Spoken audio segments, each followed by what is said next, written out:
সবাইকে স্বাগত জানাচ্ছি। আমি ফিরোজ তোহা। শুরুতেই সংবাদ শিরোনাম জানিয়ে দেব এই মুহূর্তে হাতে পাওয়া সর্বশেষ গুরুত্বপূর্ণ আপডেট বাংলা সংবাদ। শুরুতেই থাকছে ওসমান হাদিকে গুলির ঘটনায় ব্যবহৃত অস্ত্র উদ্ধারের কথা জানালো র্যাব। যে আগ্নেয়াস্ত্র দিয়ে শরীফ ওসমান হাদিকে গুলি করা হয়েছিল সেটি উদ্ধার করা হয়েছে। মঙ্গলবার রাতে র্যাবের এক বার্তায় একথা বলা হয়। নরসিংদী জেলার সদর থানা এলাকায় একটি বিলের পানির মধ্য থেকে ওই অস্ত্র এবং গোলাবারুদ উদ্ধার করা হয়েছে। এবারে জানাবো গুপ্ত হামলায় পলাতক শক্তি আরও কঠিন পরিকল্পনা আছে প্রধান উপদেষ্টা। ইনকিলাব মঞ্চের মুখপাত্র শরীফ ওসমান হাদিকে হত্যাচেষ্টার প্রসঙ্গ টেনে প্রধান উপদেষ্টা অধ্যাপক মোহাম্মদ ইউনুস বলেছেন, পলাতক পরাজিত শক্তি বুঝে গেছে তরুণ যোদ্ধারাই তাদের পুনরুদ্ধারে বড় বাধা। তাই নির্বাচনের আগে সহিংসতা এবং চোরাগুপ্ত হামলার মাধ্যমে দেশে অস্থিরতা সৃষ্টির অপচেষ্টা চলছে।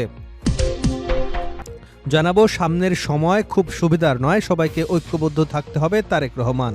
তিনি বলেন, ঐক্যবদ্ধ থাকতে পারলে আমরা আমাদের পরিকল্পনায় সফল হতে পারব। এদিকে বাংলাদেশে নির্বাচন পর্যবেক্ষক পাঠানোর আনুষ্ঠানিক ঘোষণা দিল ইউরোপীয় ইউনিয়ন। আগামী ফেব্রুয়ারিতে অনুষ্ঠেয় জাতীয় সংসদ নির্বাচন পর্যবেক্ষণে বাংলাদেশে নির্বাচন পর্যবেক্ষক দল পাঠানোর আনুষ্ঠানিক ঘোষণা দিয়েছে ইউরোপীয় ইউনিয়ন। এবারে থাকছে হাদিকে হত্যাচেষ্টা, শুটার ফয়সালের মা বাবা গ্রেপ্তার। ইনকিলাব মঞ্চের আহ্বায়ক শরীফ ওসমান হাদিকে গুলি করে হত্যাচেষ্টা মামলার মূল অভিযুক্ত শুটার ফয়সালের মা ও বাবাকে গ্রেপ্তার করেছে র্যাব 10।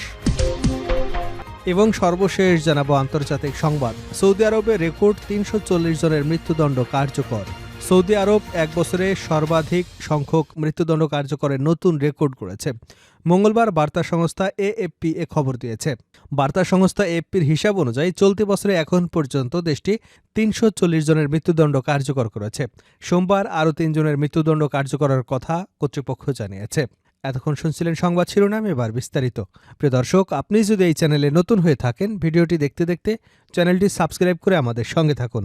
দর্শক, ভিডিওটি কোন জেলা থেকে দেখছেন কমেন্ট করে জানিয়ে দিন এই ভিডিও সম্পর্কে আপনি আপনার মূল্যবান মতামত। আর ভিডিওটি শেয়ার করে আপনাদের বন্ধুদের মাঝে ছড়িয়ে দিন, যাতে তারাও জানতে পারে সর্বশেষ আপডেট খবর। ওসমান হাদিকে গুলির ঘটনায় ব্যবহৃত অস্ত্র উদ্ধারের কথা জানালো র্যাব। যে আগ্নেয়াস্ত্র দিয়ে শরীফ ওসমান হাদিকে গুলি করা হয়েছিল সেটি উদ্ধারের কথা জানিয়েছে র্যাব। মঙ্গলবার রাতে র্যাবের এক বার্তায় একথা বলা হয়েছে। নরসিংদী জেলার সদর থানা এলাকার একটি বিলের পানির মধ্য থেকে ওই অস্ত্র এবং গোলাবারুদ উদ্ধার করা হয়েছে। র্যাবের দেওয়া তথ্য মতে সেখান থেকে 2টি বিদেশি পিস্তল, 2টি ম্যাগাজিন, একটি খেলনা পিস্তল এবং 41 রাউন্ড গুলি উদ্ধার করা হয়েছে। এ ঘটনায় মোহাম্মদ ফয়সাল নামের একজনকে আটক করা হয়েছে বলেও র্যাব জানিয়েছে। ওসমান হাদিকে গুলির ঘটনায় প্রধান সন্দেহভাজন ফয়সাল করিম মাসুদের শ্যালক ওয়াহিদ আহমেদের দেওয়া তথ্যের ভিত্তিতে মঙ্গলবার সন্ধ্যায় নরসিংদীর ওই বিলে অভিযান চালানো হয়। ওয়াহিদ আহমেদের বাড়ি অর্থাৎ ফয়সাল আহমেদের শ্বশুরবাড়ি নরসিংদী সদর থানা এলাকায়। গত রোববার ফয়সালের স্ত্রী পারভিন সামিয়া এবং ওয়াহিদকে গ্রেপ্তার করা হয়। পরদিন তাদের 5 দিনের রিমান্ড মঞ্জুর করেন আদালত। এর আগে মঙ্গলবার রাতেই র্যাবের এক বিজ্ঞপ্তিতে রাজধানীর আগারগাঁওয়ের কর্নেল গলিতে ফয়সাল করিমের বোনের বাসা এবং পাশের ভবনের ফাঁকা স্থান থেকে 2টি ম্যাগাজিন, 11টি গুলি, একটি চাকু উদ্ধারের কথা জানানো হয়। বিজ্ঞপ্তিতে বলা হয়, র্যাব ফয়সালের বোনের বাসার আশপাশের সিসিটিভি ক্যামেরার ফুটেজ বিশ্লেষণ করে দেখেছে ফয়সাল করিম এবং তার সহযোগী আলমগীর ঘটনার দিন বেলা 11টার দিকে একটি মোটরসাইকেলে করে বাসা থেকে বের হয়ে যায়। পরে বিকাল 4টার দিকে ফয়সাল, আলমগীর এবং ফয়সালের মা ও ভাগিনাকে 2 ভবনের মাঝের ফাঁকা স্থান থেকে কিছু বের করতে দেখা যায়। বিকাল 4:20 দিকে ফয়সাল এবং আলমগীর একটি সিএনজি চালিত অটোরিকশা নিয়ে চলে যায়। গুপ্ত হামলায় পলাতক শক্তি আরও কঠিন পরিকল্পনা আছে তাদের প্রধান উপদেষ্টা। ইনকিলাব মঞ্চের মুখপাত্র শরীফ ওসমান হাদিকে হত্যাচেষ্টার প্রসঙ্গ টেনে প্রধান উপদেষ্টা অধ্যাপক মোহাম্মদ ইউনুস বলেছেন, পলাতক পরাজিত শক্তি বুঝে গেছে তরুণ যোদ্ধারাই তাদের পুনরুদ্ধারে বড় বাধা। তাই নির্বাচনের আগে সহিংসতা এবং চোরাগুপ্ত হামলার মাধ্যমে দেশে অস্থিরতা সৃষ্টির অপচেষ্টা করছে। প্রধান উপদেষ্টা বলেন, নির্বাচন হয়ে গেলে তাদের বন্ধুরা সমর্থন জোগাতে বেকায়দায় পড়বে। সেজন্য নির্বাচনের আগে ফিরে আসা নিশ্চিত করতে চায়। চোরাগুপ্তা খুন করার উদ্যোগে তারা একটা রূপ নিয়েছে। আরও কঠিনতর পরিকল্পনা নিয়ে তারা এগোচ্ছে। মহান বিজয় দিবস 2025 উপলক্ষে জাতির উদ্দেশ্যে দেওয়া ভাষণে অন্তর্বর্তী সরকারের প্রধান উপদেষ্টা অধ্যাপক মোহাম্মদ ইউনূস একথা বলেন। জুলাই গণঅভ্যুত্থানের সম্মুখ যোদ্ধা ইনকিলাব মঞ্চের মুখপাত্র শরীফ ওসমান হাদির উপর সম্প্রতি যে হামলার ঘটনা ঘটেছে তা শুধু একজন ব্যক্তির উপর আঘাত নয়, এটি বাংলাদেশের অস্তিত্বের উপর আঘাত, আমাদের গণতান্ত্রিক পথ চলার উপর আঘাত বলেও মন্তব্য করেন প্রধান উপদেষ্টা।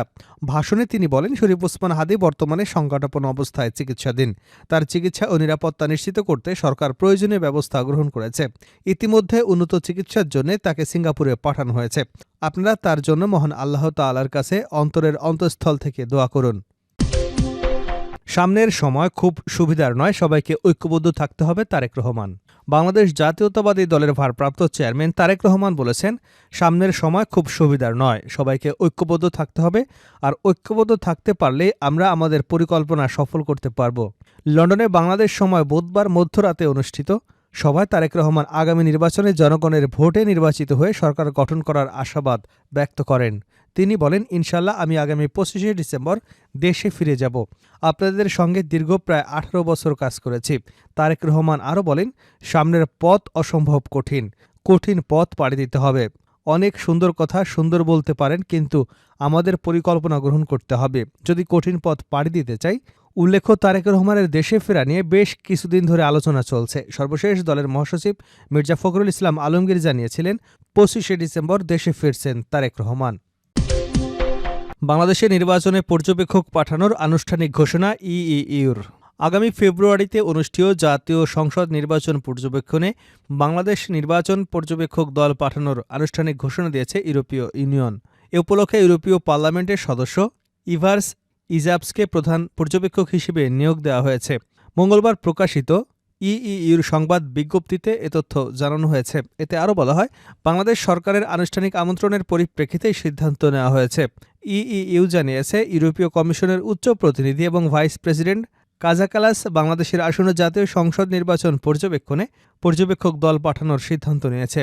ইভার্স ইজাবস বলেন, বাংলাদেশে ইইউ নির্বাচন পর্যবেক্ষক মিশনের নেতৃত্ব পেয়ে সম্মানিত বোধ করছে। এই মিশন নির্বাচনী প্রক্রিয়া সম্পর্কে স্বাধীন এবং নিরপেক্ষ মূল্যায়ন তুলে ধরবে। তিনি আরও বলেন, এই মিশন বাংলাদেশের জনগণ এবং তাদের শক্তিশালী গণতান্ত্রিক প্রতিষ্ঠান, আইনের শাসন, মানবাধিকার সুরক্ষার আকাঙ্ক্ষার প্রতি ইউরোপীয় ইউনিয়নের সমর্থনের বাস্তব উদাহরণ। হাদিকে হত্যাচেষ্টা শুটার ফয়সালের মা-বাবা গ্রেপ্তার। ইনকিলাব মঞ্চের আহ্বায়ক শরীফ ওসমান হাদিকে গুলি করে হত্যাচেষ্টার মামলার মূল অভিযুক্ত শুটার ফয়সালের মা-বাবাকে গ্রেপ্তার করেছে র‍্যাব ১০। তারা হলেন ফয়সাল করিম মাসুদ ওরফে দাউদ খান ওরফে শুটার ফয়সালের বাবা মোহাম্মদ হুমায়ুন কবির ও মা মোহাম্মদ হাসি বেগম। মঙ্গলবার রাতে র্যাবের লিগ্যাল অ্যান্ড মিডিয়া উইংয়ের পরিচালক wing commander AZM Intekhab Chowdhury এ তথ্য নিশ্চিত করেছেন।